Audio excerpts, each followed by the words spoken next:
Hi hello నమస్తే welcome back to our channel Maitri 124. ఇవాళ mini vlog ఏంటంటే నేను ఒక్కదాన్ని మళ్ళీ పోయి చిన్నవి కంప చెట్లు ఉంటే అవి కొట్టేద్దామని పోతున్నా.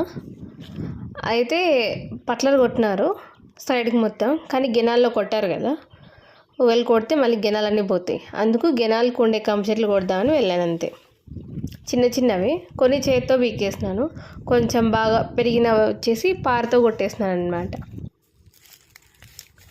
అలాగే పట్లలు కొట్టేటప్పుడు ఇక్కడ కొంచెం పైనంతా సప్పు ఉండేదన్నమాట, అందుకనేసి ఇక్కడ కొట్టినలేదు. ఇంకా కంప చెట్లన్నీ అట్లనే పెరిగినాయి. ఇవన్నీ మొత్తం పారతోనే కొట్టేసినాను అనమాట. కొట్టేలేదనుకోండి చుట్టుపక్కల కనిపిస్తున్నాయి, అంత అయిపోతాయి అన్నమాట పట్టించుకోకుంటే. ఇంకా మళ్ళీ ఈవినింగ్ నేను మా అత్తయ్య ఇంకా పాప గడ్డికి పెట్టినామన్నమాట ఆవులకి. అండ్ ఇది ఇవాళ మినీ వ్లాగ్. అండ్ సబ్స్క్రైబ్ చేసుకోండి.